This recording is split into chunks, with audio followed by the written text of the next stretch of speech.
Assalamualaikum warahmatullahi wabarakatuh. Di sini saya ingin menjelaskan penjelasan tentang pernikahan pada tercantum nama tafsir Jalalain yang diberi tugas oleh Gus Izar. Yang pertama-tama, mari kita panjatkan puji syukur terhadap Allah Subhanahu wa taala yang telah memberi kita kesehatan sehingga kita bisa mampu dalam keadaan sehat walafiat ini, dan saya sendiri bisa menjelaskan penjelasan yang akan saya bahas. Yang kedua kalinya, salawat serta salam kita sanjungkan kepada Nabi Muhammad SAW yang telah membawa kita dari zaman jahiliyah ke zaman Islamiyah ini.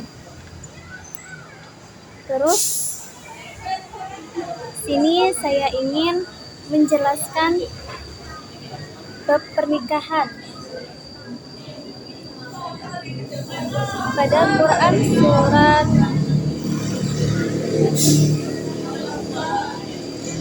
An-Nisa ayat 4 yang berbunyi, Bismillahirrahmanirrahim, wa atun nisa al-shadiqatin nifla fa in tibna lakum an syai'in minhu nafsahu faquluhu haniyan mariya, yang artinya perempuan dan berikanlah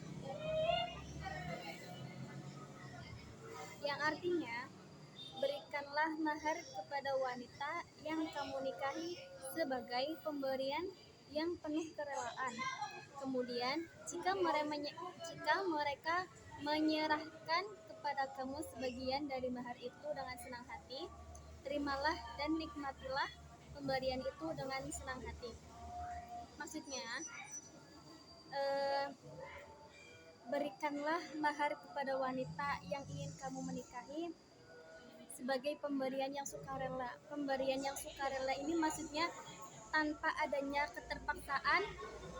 Terus kemudian mereka menyerahkan kepadamu sebagai dari mahar dengan senang hati, dan sebagai calon istrinya kita harus berterima dan nikmatilah pemberian itu dengan senang hati juga. Garis besarnya di sini menyatakan bahwa seorang laki-laki tersebut diwajibkan untuk membayar mas kawin kepada calon istrinya sebagai suatu keharusan. Hendaknya hal tersebut dilakukan dengan secara senang hati tanpa adanya keterpaksaan. Sebagaimana seseorang memberikan hadiahnya dengan sukarela. Contohnya, saya memberikan hadiah kepada seseorang dengan senang hati, yang mana dia itu sedang berulang tahun atau memang mencapai prestasinya. Terus jika pihak istri dengan suka hati sesudah penyebutan mas kawinnya mengembalikan sebagai dari mas kawin itu kepadanya, maka pihak suami boleh memakannya dengan senang hati dan halal.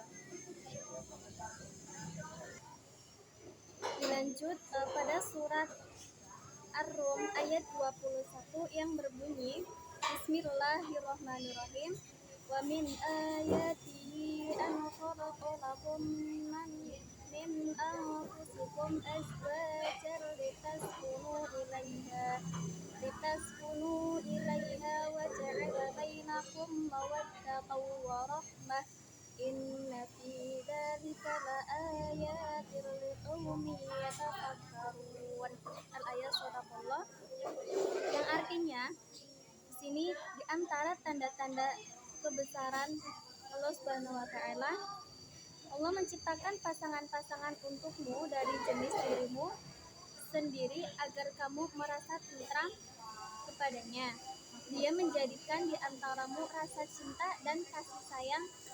Sesungguhnya pada demikian itu benar-benar terdapat tanda-tanda kekuasaan Allah bagi kaum yang berpikir.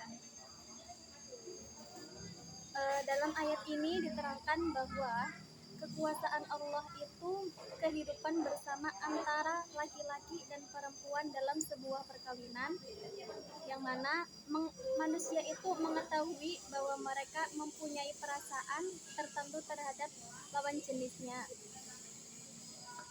Perasaan-perasaan dan pikiran-pikiran tersebut akan menimbulkan daya tarik yang ada pada masing-masing mereka, yang menjadikan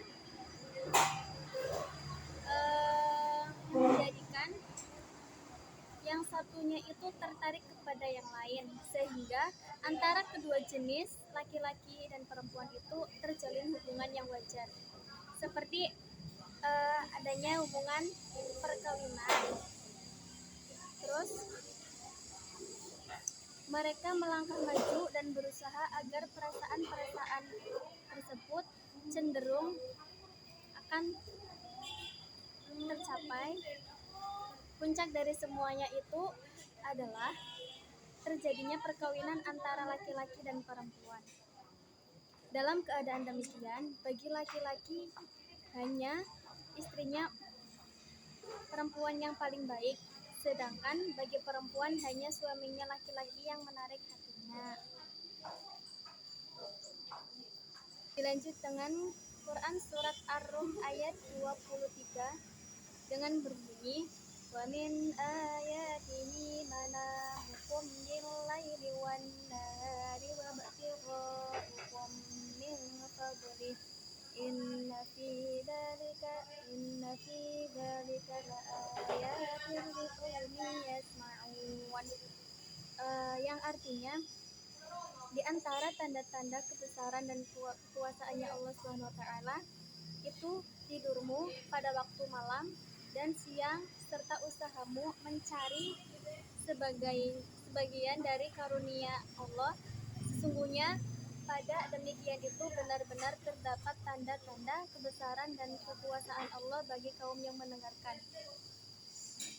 Maksudnya, kekuasaan dan kebesaran Allah itu meliputi alam semesta dan hubungannya dengan keadaan manusia, pergantian siang dan malam, serta tidur manusia di malam hari dan bangunnya mencari rezeki di siang hari. Manusia tidur di malam hari agar badannya mendapatkan ketenangan dan istirahat untuk memulihkan tenaga-tenaga yang digunakan untuk bangun tidur.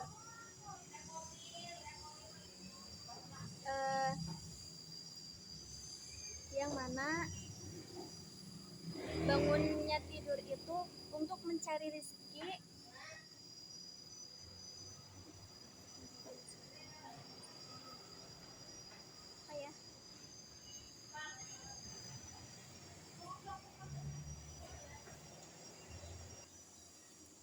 Dilanjutkan dengan Quran surat Ar-Rum ayat 24 dengan bunyi, Bismillahirrahmanirrahim.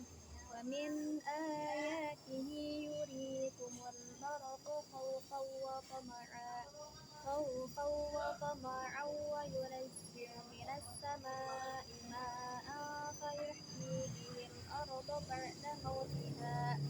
Inna fi dzalika laayatil liqaumin yaqilun. Dengan artinya, yaitu di antara tanda-tanda kebesaran dan kuasaannya Allah itu bahwa Allah memperlihatkan kilat kepadamu untuk menimbulkan ketakutan dan harapan.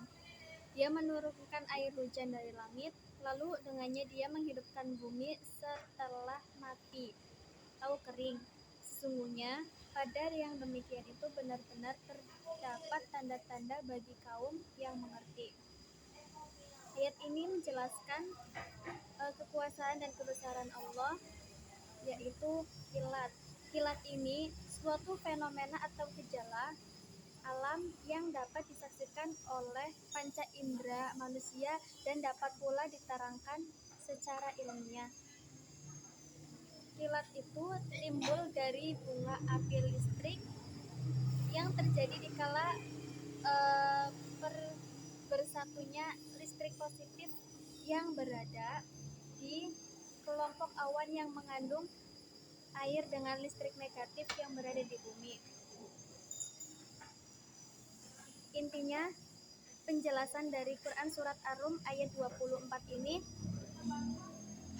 menerangkan tanda-tanda atau kebesarannya Allah Subhanahu wa taala dengan adanya kilat.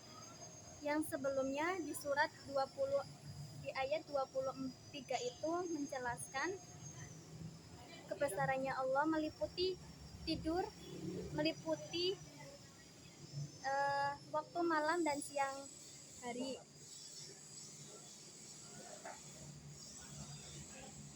Terus di Quran Surat Ar-Rum ayat 21 serta ayat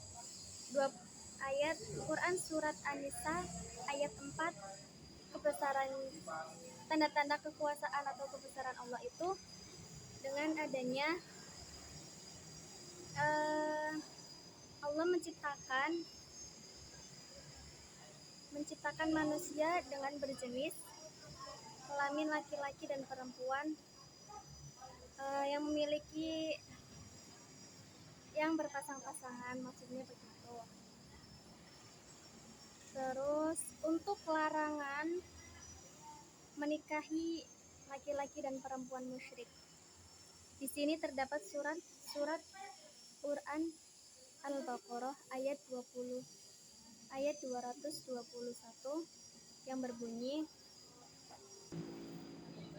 Quran surat Al-Baqarah ayat 221 dengan bunyi, Bismillahirrahmanirrahim.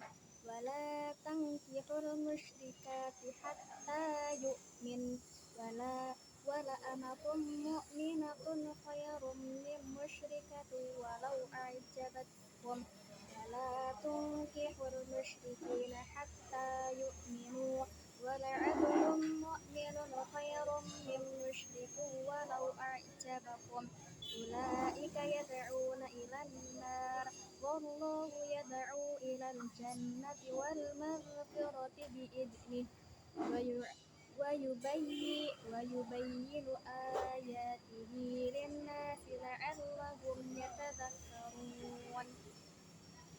Yang artinya, dan janganlah kamu nikahi perempuan musyrik sebelum mereka beriman. Sungguh hamba sahaya perempuan yang beriman lebih baik daripada perempuan musyrik meskipun dia menarik hatimu, dan janganlah kamu nikahkan seorang laki-laki musyrik dengan perempuan yang beriman sebelum mereka beriman. Sungguh hamba sahaya laki-laki yang beriman lebih baik daripada laki-laki musyrik meskipun dia menarik hatimu. Mereka mengajak ke neraka sedangkan Allah mengajak ke surga dan ampunan dengan izinnya Allah. Allah menerangkan ayat-ayatnya kepada manusia agar mereka mengambil penjelasan. Maksudnya di sini itu menjelaskan tentang agar laki-laki muslim menikahi seorang perempuan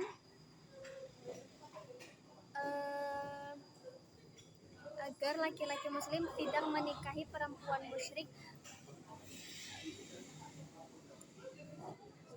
sekalipun. Tetapi laki-laki muslim itu harus lebih baik menikahi budak perempuan mukmin daripada perempuan yang musyrik. Begitupun sebaliknya dengan seorang perempuan menikah dengan seorang laki-laki. Dan ayat ini juga menegaskan bahwa menikah harus dengan wali nikah. Mungkin cukup sekian dari penjelasan yang saya bawakan. Kurang lebihnya mohon maaf. Mungkin banyak kesalahan. Eh, sekian wallahul muwaffiq ila aqwamit thoriq. Wassalamualaikum warahmatullahi